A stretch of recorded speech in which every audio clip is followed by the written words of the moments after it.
Doctor గారు పద్మావతి గారు ఇలా అడుగుతున్నారండి. మాకు ఒక్కడే బాబు, ఇప్పుడు 15 ఏళ్ళు, 10th చదువుతున్నాడు. వాడు పుట్టినప్పటి నుండి మేము ఒకటే ఏరియాలో ఉంటున్నాము.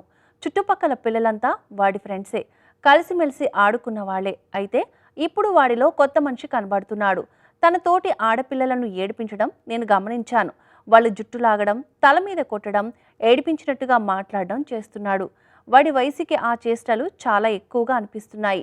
వీడి వాలకం చూసి అమ్మాయిల తల్లులు తమ పిల్లలను మా ఇంటికి రాకుండా ఆపుతున్నారు. ఇది మరింత బాధగా ఉంది.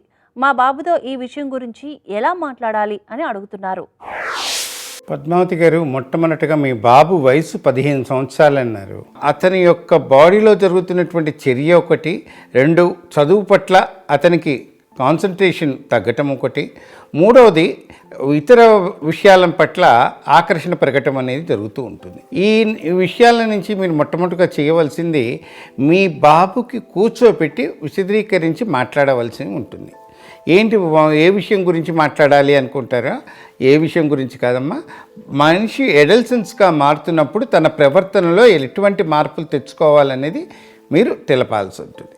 రెండవది, ఒకవేళ మీ వల్ల అది కాలేని పక్షంలో మీరు ఎవరి చేతనన్నా కౌన్సిలింగ్ ఇప్పించటము, వేరే విషయాలపైన అతని విషయాలపైన ఎటువంటివి మీరు చెప్పాలి, ఏ విషయాలు అతనితో మనము విశదీకరించి మాట్లాడాలో మొట్టమొదటిగా తెలుసుకోవాలమ్మా.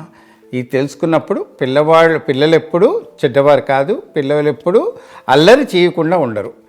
కానీ వాళ్ళకి తెలిసి చెప్పి మార్పు చేయగలిగితే మీ పిల్లవాడు సక్రమైన మార్గంలో వచ్చి మెమరీ పవర్ని పెంచుకొని చక్కగా ముందుకు చదువుకు వెళ్తూ భవిష్యత్తులో మార్పు తెచ్చుకొని 21 సంవత్సరాల దాకా చదువు మీద కాన్సన్ట్రేషన్ పెంచే విధంగా ప్రయత్నం చేయండి.